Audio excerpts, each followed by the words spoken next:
जय हिंद दोस्तों, lush study 41 में आप लोगों का स्वागत है। मैं हूं घनश्याम यादव। दोस्तों, मेरे द्वारा आप लोगों को ऑल कंपटीशन से संबंधित प्रश्नों को हल कराया जा रहा है। और दोस्तों, सबसे पहले मेरे द्वारा आप लोगों को भारत के प्राचीन इतिहास के बारे में पढ़ाया जा रहा है, जिसमें प्रेजेंट टाइम में जो हम लोग का चैप्टर चल रहा दोस्तों, वह चल रहा मगध साम्राज्य के बारे में। और उसमें भी हम लोग पढ़ रहे हैं मौर्य साम्राज्य के बारे में।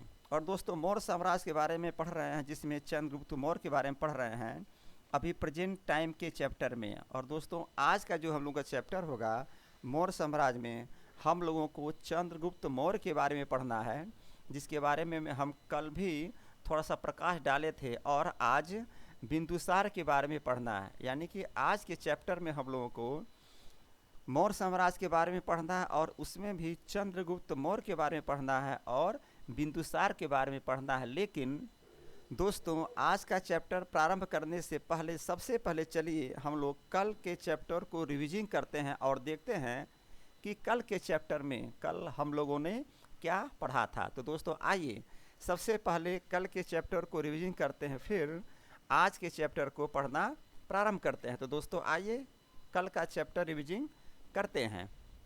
तो दोस्तों, कल के चैप्टर में मेरे द्वारा आप लोगों को चंद्रगुप्त मौर्य के बारे में पढ़ाया जा रहा था। और कल के चैप्टर में सबसे पहले प्रश्न यही आया था, चाणक्य को और किस नाम से जाना जाता है। चाणक्य को और किस नाम से जाना जाता है। तो दोस्तों, हमने आपको बताया था चाणक्य को कौटिल्य और विष्णुगुप्त के नाम से जाना जाता है, यानी चाणक्य को कौटिल्य और विष्णुगुप्त के नाम से जाना जाता है। यानी कि चाणक्य का तीन नाम हो गया, पहला चाणक्य, दूसरा कौटिल्य और विष्णुगुप्त के नाम से जाना जाता है। फिर अगला प्रश्न आया था, चाणक्य ने कौन सी पुस्तक लिखी थी। तो दोस्तों, हमने आपको बताया था चाणक्य ने अर्थशास्त्र पुस्तक लिखी थी। और दोस्तों, यह पुस्तक इकोनॉमिक की पुस्तक नहीं थी, यह राजनीति शास्त्र की पुस्तक थी। तो दोस्तों, अगला प्रश्न बना इसी से संबंधित कि अर्थशास्त्र का संबंध किससे है। तो दोस्तों, आप उत्तर देंगे अर्थशास्त्र का संबंध राजनीति शास्त्र से है। हमने आपको ऊपर ही बता दिया कि चाणक्य का जो पुस्तक अर्थशास्त्र है उसका संबंध इकोनॉमिक्स से नहीं है, अर्थशास्त्र का संबंध राजनीति शास्त्र से है। फिर अगला प्रश्न बना था, चंद्रगुप्त मौर्य ने सेल्यूकस निकेटर को कब हराया था। तो दोस्तों, इसका उत्तर बना था चंद्रगुप्त मौर्य ने सेल्यूकस निकेटर को 305 ईसा पूर्व में हराया था। कब हराया था? 305 ईसा पूर्व में हराया था। फिर अगला प्रश्न बना था, सेल्यूकस निकेटर ने अपनी पुत्री कार्नेलिया यानी कि हेलेना का विवाह किससे किया था। तो दोस्तों, इसका उत्तर बना था सेल्यूकस निकेटर ने अपनी पुत्री कार्नेलिया अर्थात हेलेना का विवाह चंद्रगुप्त मौर्य से किया था। किससे किया था? चंद्रगुप्त मौर्य से किया था। फिर अगला प्रश्न बना, सेल्यूकस निकेटर ने चंद्रगुप्त मौर्य को कौन से 4 प्रांत दिए थे। तो दोस्तों, सेल्यूकस निकेटर ने चंद्रगुप्त मौर्य को काबुल, कांधार, हेरात और मकरांत प्रांत दिए थे। इस प्रकार से सेल्यूकस निकेटर ने चंद्रगुप्त मौर्य को 4 प्रांत दिए थे। फिर अगला प्रश्न आया, सेल्यूकस निकेटर को चंद्रगुप्त मौर्य ने क्या दिया था। दोस्तों, अभी आपने पढ़ा कि सेल्यूकस निकेटर ने चंद्रगुप्त मौर्य को क्या दिया, और यहाँ पर प्रश्न आ रहा सेल्यूकस निकेटर को चंद्रगुप्त मौर्य ने क्या दिया। तो दोस्तों, इसका उत्तर बना था चंद्रगुप्त मौर्य ने सेल्यूकस निकेटर को 500 हाथी भेजवा दिए थे, यानी 500 हाथी दिए थे। कौन दिया? चंद्रगुप्त मौर्य ने सेल्यूकस निकेटर को 500 हाथी दिए थे। फिर अगला प्रश्न आया, अखंड भारत का पहला शासक कौन था। तो दोस्तों, हमने आपको बताया था अखंड भारत का पहला शासक चंद्रगुप्त मौर्य था, यानी चंद्रगुप्त मौर्य को अखंड भारत का पहला शासक माना जाता है। फिर अगला प्रश्न बना था, संस्कृत भाषा का सबसे बड़ा अभिलेख कौन सा है। तो दोस्तों, हमने आपको बताया था संस्कृत भाषा का सबसे बड़ा अभिलेख रुद्रदामन का जूनागढ़ अभिलेख है, जिसे गिरनार भी कहा जाता है। फिर अगला प्रश्न बना था, गिरनार अभिलेख को किस भाषा में लिखा गया। तो दोस्तों इसका उत्तर बना था गिरनार अभिलेख को चंपू शैली में लिखा गया था। किस शैली में लिखा गया था? तो गिरनार अभिलेख को चंपू शैली में लिखा गया था और इसे गद्य और पद्य दोनों शैलियों में लिखा गया था। फिर अगला प्रश्न बना था सुदर्शन झील का निर्माण किसने करवाया था? तो दोस्तों सुदर्शन झील का निर्माण चंद्रगुप्त मौर्य ने करवाया था, या कह सकते हैं चंद्रगुप्त मौर्य के राज्यपाल पुष्पगुप्त ने करवाया था। दोस्तों बात यही है कि चंद्रगुप्त मौर्य ने ही करवाया था, राज्यपाल तो इनके राज्यपाल थे, जो चंद्रगुप्त मौर्य आदेश देंगे वही राज्यपाल करेगा। तो उत्तर यही बनेगा कि सुदर्शन झील का निर्माण चंद्रगुप्त मौर्य ने करवाया था। फिर अगला प्रश्न बना सुदर्शन झील का पुनः निर्माण किसने करवाया था? ध्यान देंगे, सुदर्शन झील के निर्माण की बात नहीं की जा रही है, पुनः निर्माण की बात की जा रही है। तो दोस्तों सुदर्शन झील का पुनः निर्माण अशोक और रुद्र दामन के द्वारा करवाया गया था। फिर अगला प्रश्न बना मैगास्थनीज किसका दूत था? तो दोस्तों मैगास्थनीज सेल्यूकस निकेटर का दूत था। किसका दूत? सेल्यूकस निकेटर का दूत था। फिर अगला प्रश्न बना मैगास्थनीज किसके दरबार में आया था? तो दोस्तों मैगास्थनीज चंद्रगुप्त मौर्य के दरबार में आया था। किसके दरबार में? चंद्रगुप्त मौर्य के दरबार में। फिर अगला प्रश्न बना था मैगास्थनीज ने कौन सी पुस्तक लिखी थी? तो दोस्तों मैगास्थनीज ने इंडिका नामक पुस्तक लिखी थी। कौन सी पुस्तक? इंडिका नामक पुस्तक। फिर कल का अंतिम प्रश्न था मगध की जानकारी किस पुस्तक से मिलती है? तो दोस्तों हमने आपको बताया था मगध की जानकारी इंडिका नामक पुस्तक से मिलती है। दोस्तों कल हमने जो आप लोगों को पढ़ाया था आज हमने उसका रिवीजन करा दिया, और अब आइए आज के चैप्टर को दोस्तों पढ़ना प्रारंभ करते हैं। तो दोस्तों आज के चैप्टर में भी मौर्य साम्राज्य के ही बारे में पढ़ना है, और जिसमें सबसे पहले हम लोग चंद्रगुप्त मौर्य के बारे में पढ़ रहे हैं। तो दोस्तों आइए देखते हैं आज का पहला प्रश्न क्या बनता है। तो दोस्तों आज का पहला प्रश्न बन रहा है चंद्रगुप्त मौर्य किस धर्म के अनुयायी थे? चंद्रगुप्त मौर्य किस धर्म के अनुयायी थे? तो दोस्तों चंद्रगुप्त मौर्य जैन धर्म के अनुयायी थे। किस धर्म के अनुयायी थे? जैन धर्म के। दोस्तों पहले भी मैंने बताया था जिस समय ये शासन चल रहा था उस समय जैन धर्म और बौद्ध धर्म का प्रचार प्रसार हो रहा था। तो कोई राजा जैन धर्म का अनुयायी बन गया और कोई राजा बौद्ध धर्म का अनुयायी बन गया। इस प्रकार यहाँ प्रश्न बन रहा है चंद्रगुप्त मौर्य किस धर्म के अनुयायी थे? तो दोस्तों आप उत्तर देंगे चंद्रगुप्त मौर्य जैन धर्म के अनुयायी थे। फिर अगला प्रश्न बना चंद्रगुप्त मौर्य ने किससे दीक्षा ली थी? तो दोस्तों चंद्रगुप्त मौर्य ने अपने गुरु भद्रबाहु से दीक्षा ली थी। अब ध्यान दीजिएगा यहाँ पर भद्रबाहु का नाम आ रहा है, तो भद्रबाहु किसके गुरु हैं? चंद्रगुप्त मौर्य के गुरु हैं। उत्तर है चंद्रगुप्त मौर्य ने अपने गुरु भद्रबाहु से दीक्षा ली। अर्थात चंद्रगुप्त के गुरु कौन हुए? तो दोस्तों चंद्रगुप्त मौर्य के गुरु भद्रबाहु हुए। और प्रश्न भी यही बन रहा है कि चंद्रगुप्त मौर्य किससे दीक्षा ली थी? तो आप उत्तर देंगे चंद्रगुप्त मौर्य ने अपने गुरु भद्रबाहु से दीक्षा ली थी। तो दोस्तों दो प्रश्न क्लियर हो गया। चंद्रगुप्त मौर्य किस धर्म के अनुयायी थे? आप उत्तर देंगे चंद्रगुप्त मौर्य जैन धर्म के अनुयायी थे। और अगला प्रश्न बना चंद्रगुप्त मौर्य ने किससे दीक्षा ली थी? तो आप उत्तर देंगे चंद्रगुप्त मौर्य ने अपने गुरु भद्रबाहु से दीक्षा ली थी। फिर अगला प्रश्न बना मेगास्थनीज नामक विदेशी यात्री किसके समय में भारत आया था? तो दोस्तों मेगास्थनीज नामक विदेशी यात्री चंद्रगुप्त मौर्य के समय भारत आया था। जो मेगास्थनीज था वो विदेशी यात्री था और वह किसके समय में भारत आ रहा है? तो दोस्तों मेगास्थनीज चंद्रगुप्त मौर्य के समय में भारत आ रहा है।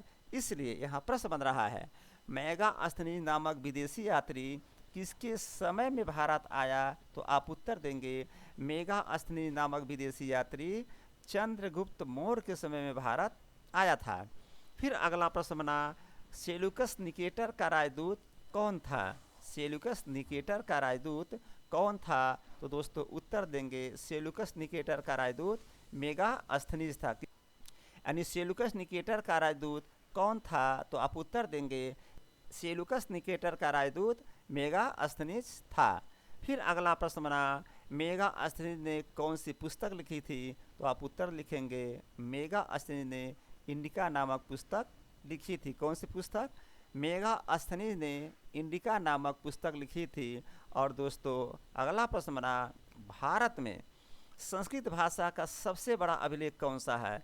ध्यान देंगे, भारत की बात की जा रही है और वो भी अभिलेख की बात की जा रही है, और ये संस्कृत भाषा के अभिलेख की बात की जा रही है।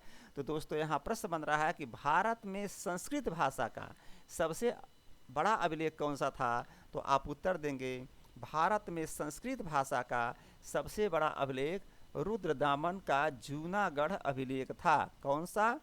रुद्रदामन का जूनागढ़ अभिलेख था। तो प्रश्न आएगा भारत में संस्कृत भाषा का सबसे बड़ा अभिलेख कौन सा था? तो आप उत्तर देंगे भारत में संस्कृत भाषा का सबसे बड़ा अभिलेख रुद्रदामन का जूनागढ़ अभिलेख था। फिर अगला प्रश्न आया, जूनागढ़ अभिलेख से हमें किस चीज़ की जानकारी मिलती है? तो दोस्तों इसका उत्तर है जूनागढ़ अभिलेख से हमें सुदर्शन झील की जानकारी मिलती है। किस झील की? सुदर्शन झील की जानकारी मिलती है। तो दोस्तों जूनागढ़ अभिलेख से हमें सुदर्शन झील की जानकारी मिलती है। तो प्रश्न आएगा जूनागढ़ अभिलेख से हमें किस चीज़ की जानकारी मिलती है? तो आप उत्तर देंगे जूनागढ़ अभिलेख से हमें सुदर्शन झील की जानकारी मिलती है। फिर अगला प्रश्न आया, सुदर्शन झील किस इलाके में है? तो दोस्तों आप उत्तर देंगे सुदर्शन झील सौराष्ट्र वाले इलाके में है। किस इलाके में है?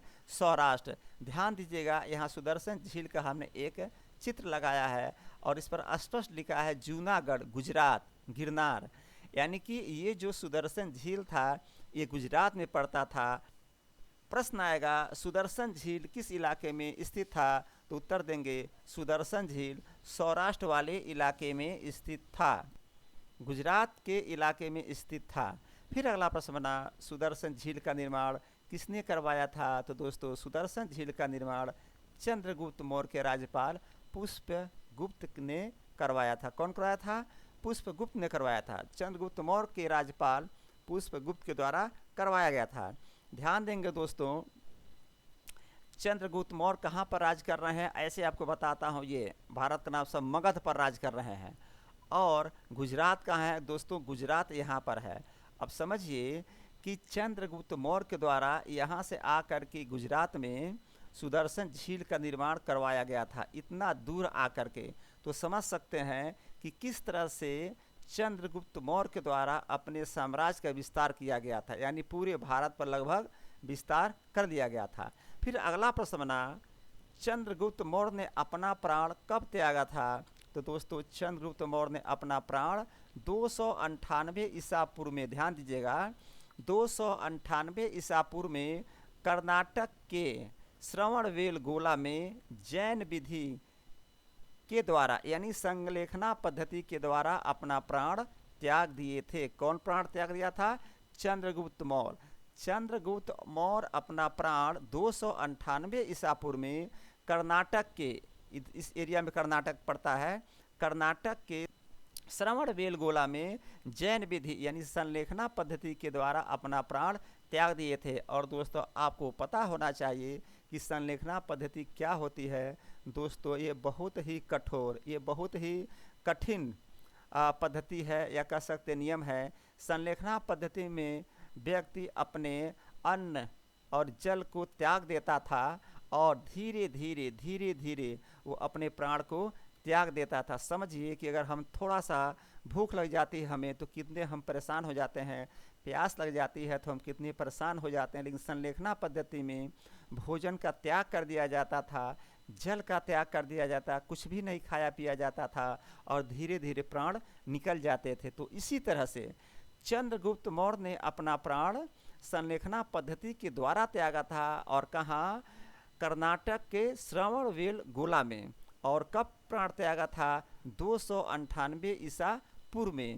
यानी चंद्रगुप्त मौर्य अपना प्राण 298 ईसा पूर्व में कर्नाटक के श्रवणबेलगोला में जैन विधि के द्वारा यानी संलेखना पद्धति के द्वारा अपना प्राण त्याग दिए थे।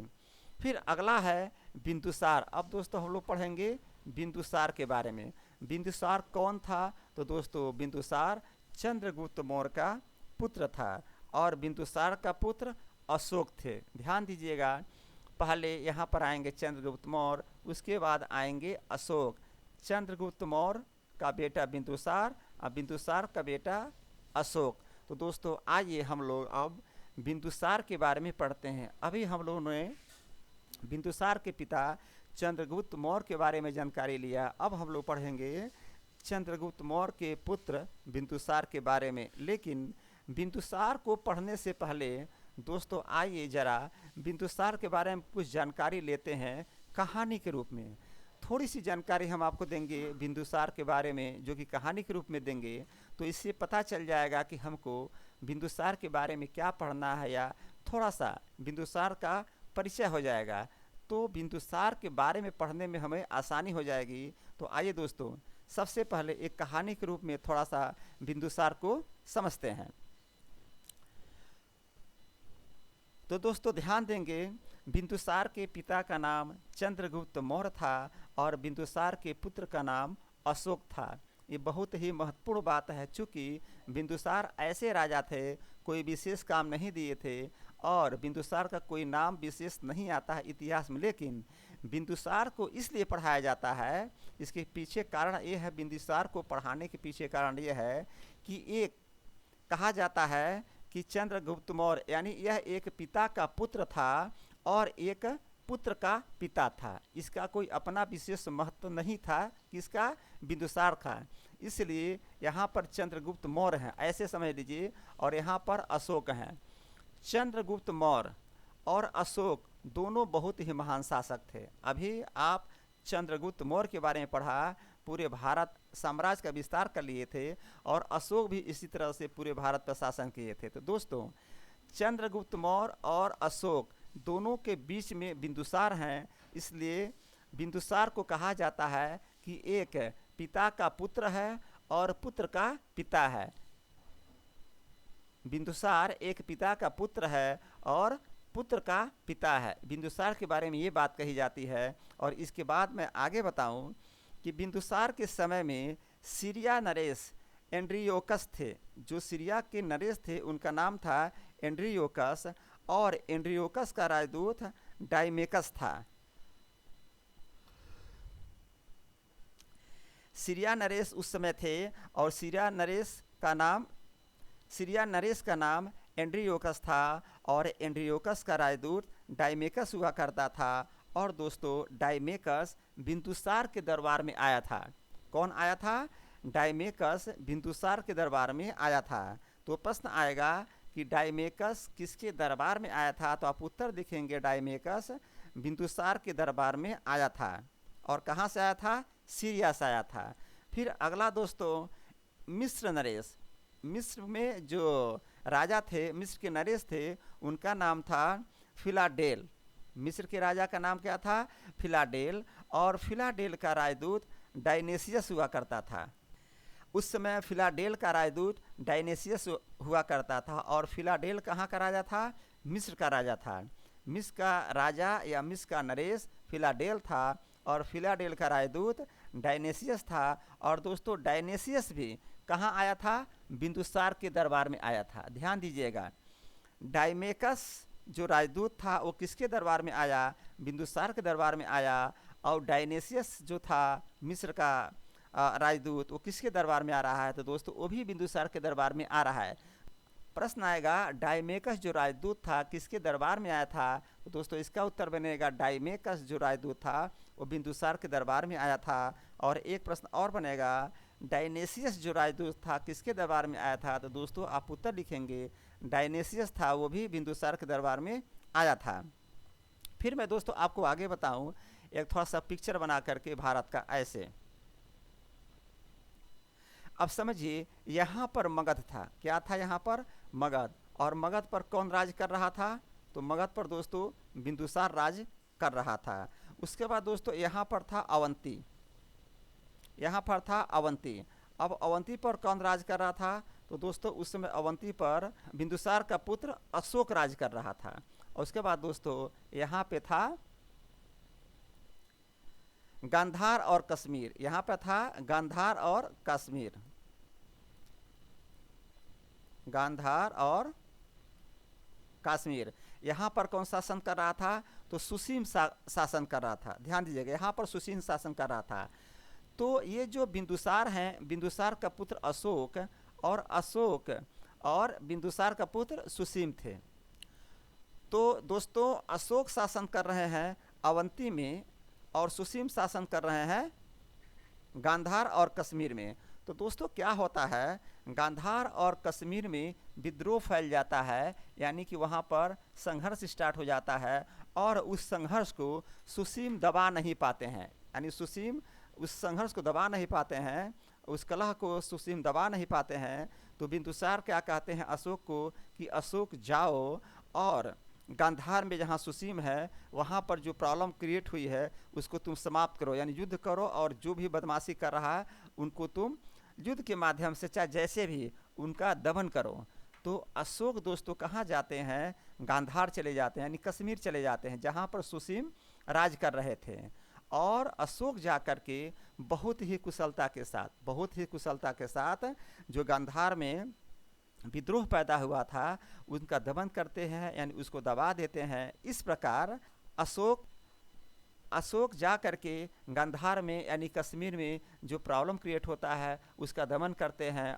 और इस प्रकार दोस्तों अवंतिका के राजा कह सकते हैं अशोक गांधार जा कर के अपने भाई सुसीम का सहायता करते हैं, और वहाँ का जो विद्रोह होता है वहाँ के विद्रोह को दबा देते हैं। तो इस प्रकार कहानी है दोस्तों मगध का, जहाँ पर बिंदुसार शासन कर रहे थे, और यहाँ पर कहानी हो गया अवंतिका जहाँ अशोक शासन कर रहे थे, और गांधार और कश्मीर में सुसीम हुआ करते थे।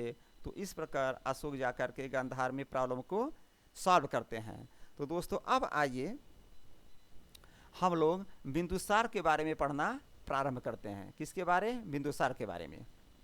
तो दोस्तों बिंदुसार का आज सबसे पहले प्रश्न बन रहा है, किसके बारे में कहा जाता है कि वह पिता का पुत्र और पुत्र का पिता था? दोस्तों किसके बारे में कहा जाता है कि वह पिता का पुत्र और पुत्र का पिता था? तो दोस्तों अभी हमने आपको बताया बिंदुसार के बारे में कहा जाता है कि वह पिता का पुत्र और पुत्र का पिता था। मैंने आपको पहले ही बताया कि चंद्रगुप्त मौर्य और अशोक। चंद्रगुप्त मौर्य बहुत ही महान शासक जो बिंदुसार के पिता थे, और अशोक यहाँ पर हैं, ये भी बहुत ही महान शासक जो बिंदुसार के पुत्र थे। तो दोस्तों यहाँ प्रश्न बन रहा है किसके बारे में कहा जाता है कि वह पिता का पुत्र और पुत्र का पिता था?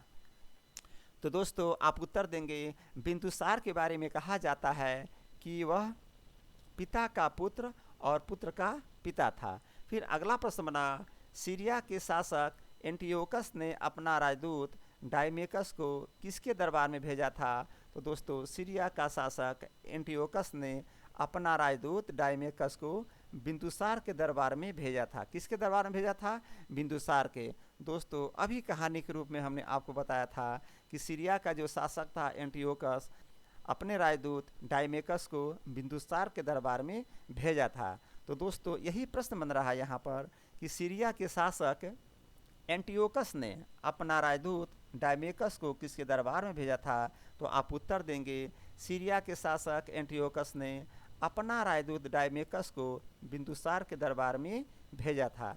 तो दोस्तों यहाँ पर दो प्रश्न क्लियर हो गया। पहला प्रश्न, किसके बारे में कहा जाता है कि वह पिता का पुत्र और पुत्र का पिता था? तो आप उत्तर देंगे बिंदुसार के बारे में कहा जाता है कि वह पिता का पुत्र और पुत्र का पिता था। फिर अगला प्रश्न बना था, सीरिया के शासक एंटियोकस ने अपना राजदूत डायमेकस को किसके दरबार में भेजा था? तो दोस्तों उत्तर बना सीरिया के शासक एंटियोकस ने अपना राजदूत डायमेकस को बिंदुसार के दरबार में भेजा था।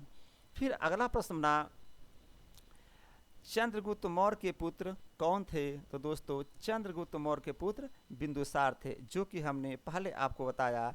चंद्रगुप्त मौर्य के पुत्र बिंदुसार थे और बिंदुसार के पुत्र अशोक थे। तो दोस्तों प्रश्न बना चंद्रगुप्त मौर्य के पुत्र कौन थे? तो दोस्तों लिखेंगे चंद्रगुप्त मौर्य के पुत्र बिंदुसार थे। कौन थे? बिंदुसार थे। फिर अगला प्रश्न बना, बिंदुसार को और किस नाम से जाना जाता है? तो दोस्तों बिंदुसार को और निम्न नामों से जाना जाता है।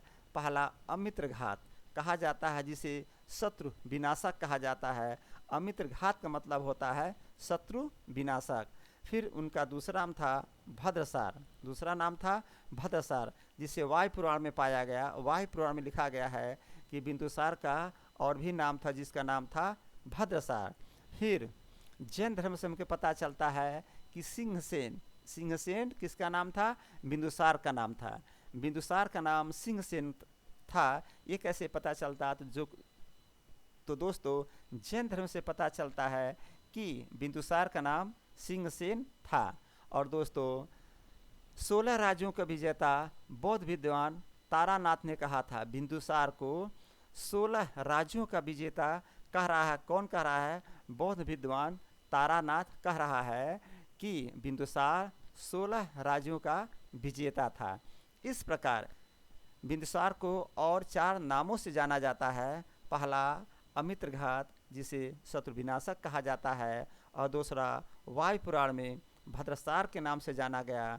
और जैन धर्म में सिंहसेन के नाम से जाना गया। यानी जैन धर्म से पता चलता है कि बिंदुसार का नाम सिंहसेन था। और दोस्तों बौद्ध विद्वान तारानाथ ने कहा था कि बिंदुसार 16 राज्यों का विजेता है। इस प्रकार से प्रश्न आएगा, बिंदुसार को और किस नाम से जाना जाता है? तो आप उत्तर देंगे, बिंदुसार को और निम्न 4 नामों से जाना जाता है। पहला, अमित्रघात, जिसे शत्रु विनाशक भी कहते हैं। दूसरा, भद्रसार, वायु पुराण में भद्रसार का जिक्र मिलता है। और दोस्तों जैन धर्म में सिंहसेन नाम से जिक्र मिलता है। और बौद्ध विद्वान तारानाथ ने कहा कि 16 राज्यों का विजेता कहा किसको? बिंदुसार को। फिर अगला प्रश्न बना, बिंदुसार किस संप्रदाय के अनुयायी थे? तो दोस्तों इसका उत्तर है, बिंदुसार आजीवक संप्रदाय के अनुयायी थे। प्रश्न आएगा कि बिंदुसार किस संप्रदाय के अनुयायी थे? तो दोस्तों आप उत्तर देंगे, बिंदुसार आजीवक संप्रदाय के अनुयायी थे। फिर अगला प्रश्न बना, आजीवक संप्रदाय के संस्थापक कौन थे? तो दोस्तों आप उत्तर देंगे, आजीवक संप्रदाय के संस्थापक मखलीपुत्र गोसाल थे। कौन थे? मखलीपुत्र गोसाल थे। प्रश्न, बिंदुसार किस संप्रदाय के अनुयायी थे? तो दोस्तों उत्तर देंगे, बिंदुसार आजीवक संप्रदाय के अनुयायी थे। फिर अगला प्रश्न बना, आजीवक संप्रदाय के संस्थापक कौन थे? तो दोस्तों आप उत्तर देंगे, आजीवक संप्रदाय के संस्थापक मखलीपुत्र गोसाल थे।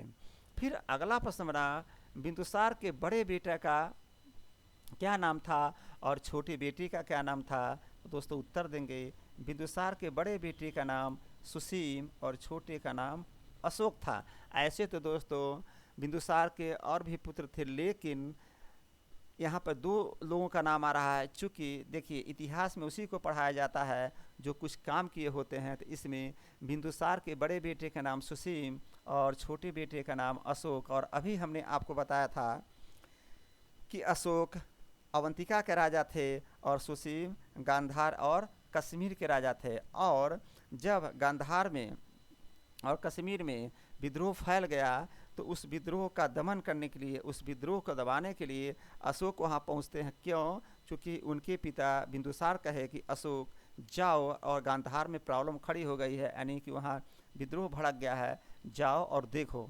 तो अशोक जा कर के सुसीम के वहाँ यानी गांधार में जा कर के वहाँ के विद्रोह को दबाए थे। तो दोस्तों इस प्रकार यहाँ प्रश्न बना कि बिंदुसार के बड़े बेटे का क्या नाम था और छोटे बेटे का क्या नाम था? तो उत्तर देंगे, बिंदुसार के बड़े बेटे का नाम सुसीम और छोटे बेटे का नाम अशोक था। तो दोस्तों आइए आज के चैप्टर को एक बार रिविजन करते हैं, जो कि सबसे पहले मौर्य साम्राज्य और मौर्य साम्राज्य में चंद्रगुप्त मौर्य के बारे में रिविजन करते हैं। तो दोस्तों आज का सबसे पहले प्रश्न बना था, चंद्रगुप्त मौर्य किस धर्म के अनुयायी थे? तो दोस्तों चंद्रगुप्त मौर्य जैन धर्म के अनुयायी थे। फिर अगला प्रश्न बना था, चंद्रगुप्त मौर्य ने किससे दीक्षा ली थी? तो दोस्तों चंद्रगुप्त मौर्य ने अपने गुरु भद्रबाहु से दीक्षा ली थी। फिर अगला प्रश्न बना था, मेगास्थनीज नामक विदेशी यात्री किसके समय में भारत आया था? तो दोस्तों इसका उत्तर बना था, मेगास्थनीज नामक विदेशी यात्री चंद्रगुप्त मौर्य के समय भारत आया था। अगला प्रश्न बना था सेल्यूकस निकेटर का राजदूत कौन था? तो दोस्तों इसका उत्तर बना था सेल्यूकस निकेटर का राजदूत मेगास्थनीज था। फिर अगला प्रश्न बना मेगास्थनीज ने कौन सी पुस्तक लिखी थी? तो दोस्तों मेगास्थनीज ने इंडिका नामक पुस्तक लिखी थी। फिर अगला प्रश्न बना था भारत में संस्कृत भाषा का सबसे बड़ा अभिलेख कौन सा है? तो दोस्तों इसका उत्तर था भारत में संस्कृत भाषा का सबसे बड़ा अभिलेख रुद्रनामन का जूनागढ़ अभिलेख है।